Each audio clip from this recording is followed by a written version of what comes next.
You hear about tariffs and trade wars all the time in the news, right?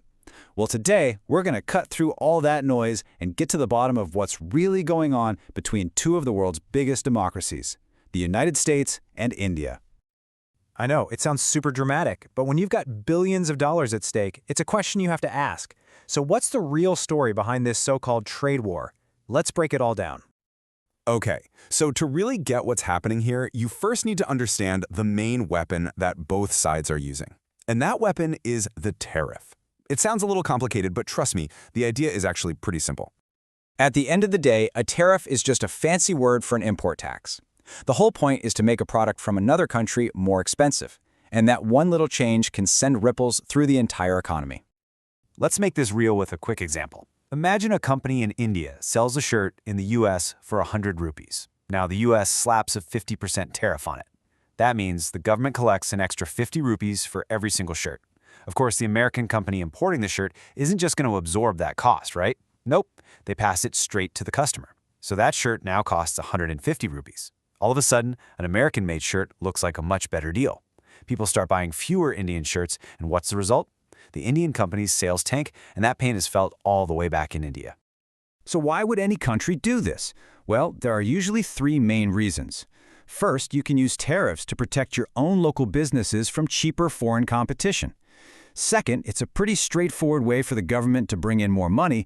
And third, and this is the key one for our story, you can use it as a weapon to punish another country for its policies.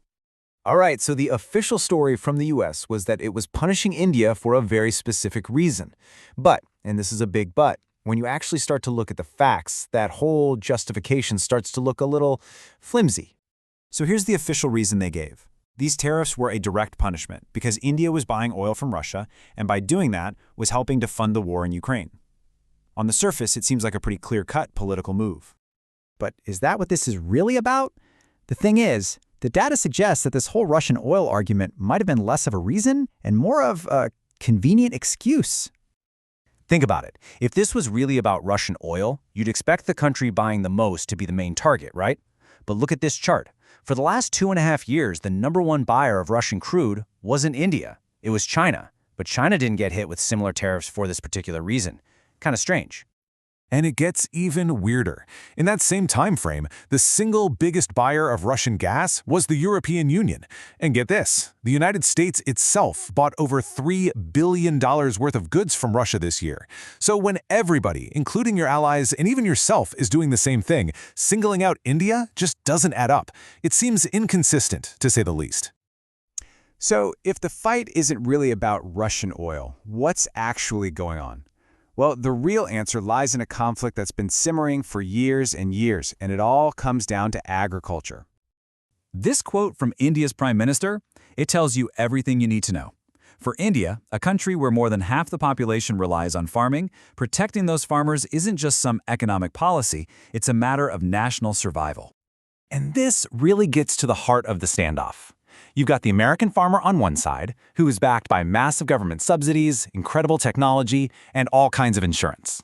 All that lets them produce food at a super low cost.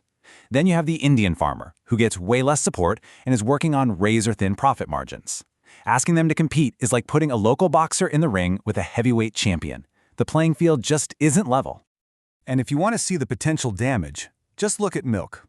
One report estimated that American companies could flood the Indian market with milk for just 32 rupees a liter.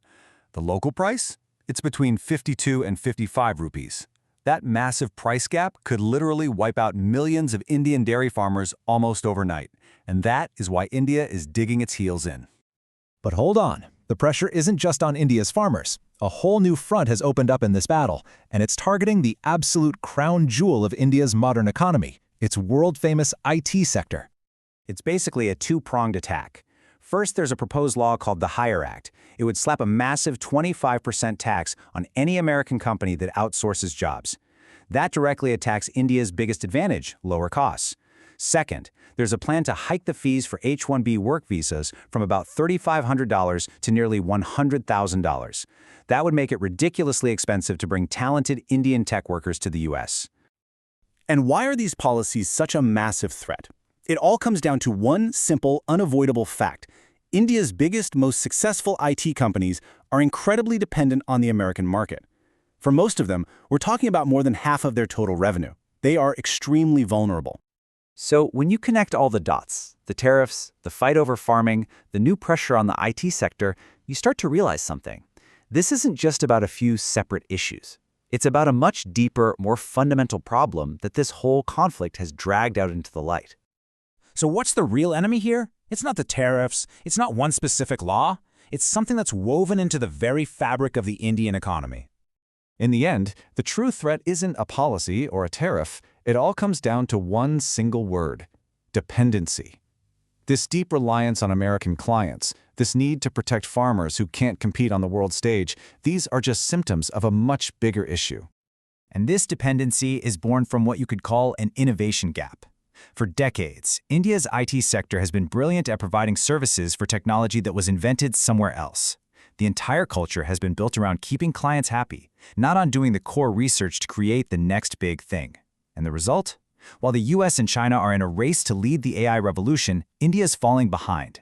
There isn't a single Indian company in the world's top 10 for AI. Which brings us to our final big question. The only real, long-term way out of these kinds of geopolitical pressures isn't about choosing a side between East and West. It's about reducing that dependency by becoming a creator of technology, not just a service provider. So, the real challenge for India in the coming years is this. Can invented in India become the new made in India?